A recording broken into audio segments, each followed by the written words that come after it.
Well, I knew I was gay. Like, I didn't know it was a whole thing about being gay because I liked girls my whole life. I thought it was something you just do. But then, like, around when I was 12, I got introduced to the whole LGBT community, and there was something like that. And when I got to know, I was like, oh, okay, there are people like me, how great. But then I got to know that they're actually like discriminated against and everything. So, and like, it's a taboo in a lot of countries, including my own. So I was like, oh, okay, this is sad, I guess. I've lived in the same sheltered home for 18 years of my life, so suddenly moving here, doing everything myself was very, very daunting initially, especially because you don't know the way around, you don't know too many people, and then it's also the insecurities in terms of a girl alone in Delhi, because it's notorious for not being safe, and the whole college selection process.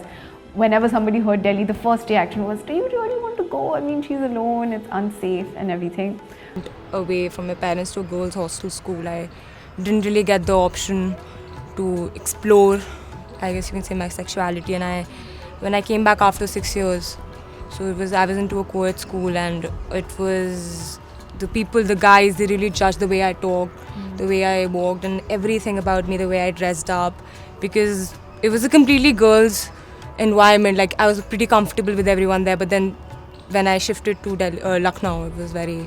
So I was like 13 and I told my mom, I told my friends actually first, and they were like, yeah, okay, that's cool, we knew, yeah, whatever. Then when I told my mom, like, I expected her to like react the same way or like be okay with it. But then she wasn't really okay with it. She said that it's not something normal, like, I'm sure you'll get over it, just don't tell anyone and stuff. I was like, oh, okay, I thought you'd be fine with it and everything. Then I told my dad, he didn't say anything at all. I think he was just really angry. And I felt like my dad being silent about it was worse than my mom reacting to it. After I did come out, there was no going back, right? So all these years of me being out like helped me like grow as a person and be sure about my sexuality. The first thing I look at when I look into the mirror, especially when I'm wearing a crop top, is my stomach. Like, I've become increasingly conscious of it, like over the years. And I have an elder sister, she's 4 years elder to me, and she had started. So in Bengali we call it a bhuri. So she's just like, to bhuri beriye, which means your stomachs come out. So since then I have this like unconscious habit of like sucking in my stomach at all points in time. And you know, again, I don't work out, I'm not very athletic. So for me there will be like a little bit of like fat here and there in the stomach. But I mean, it's just something which I'm not comfortable with, and I know I'm not comfortable with. But I also think that my hair, after getting the whole red and everything done, it looks quite nice. And there's a balcony right next to where I stand to look at the mirror, and there's like light coming in and falling at a very artistic angle. So yeah, I get my kicks out of it. But I mean, I know at the end of the day that I'm not very, very comfortable in my own skin and my weight and the way I look and everything. But I think that's more to do with me than the people around me, because maybe if I just stopped caring after a point, life would be much easier. I've been skinny shamed like almost all my life, and it sort of affects the way what I wear or how much I eat when I go out. Not to the extent that I have like an eating disorder, but obviously I don't want to appear too thin or too small, and comments have been made on my breasts, on my body image. And as much as people feel that, like, they keep telling me that you're so thin, that there won't be any problem, like why would people complain against you?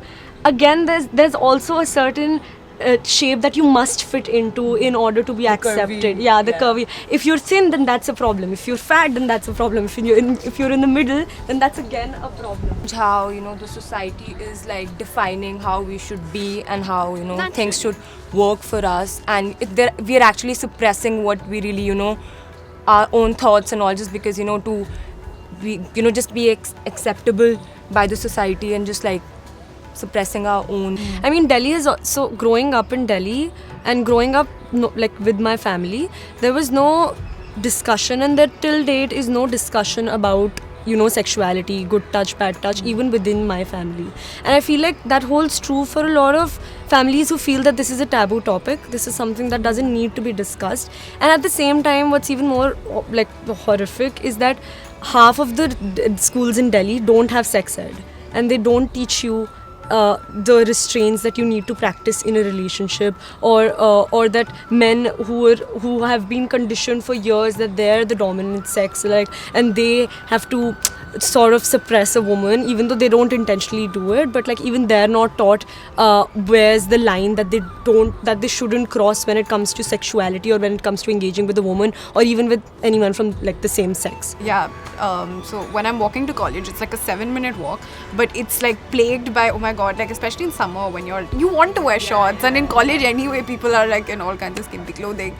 But it's just horrible the way you're never comfortable in your own skin. But when you go out into social circles, when you start talking about things like you know, I masturbate, I'm a woman and I masturbate, it's fine, or like I want to, even like minimal things like I want to keep my hair like this or that, you always get unwanted suggestions and unwanted criticism from like unasked for criticism, just for the fact that you're so open about it. And it's not like, yeah, have to think like women can understand this all over the world, the kind of pressure or like even a physical headache that you feel as soon as you walk out the house, because you know that 10 men will stare at you, because you know that you will be constantly judged by what you're wearing or what the color of your skin is or what you look like.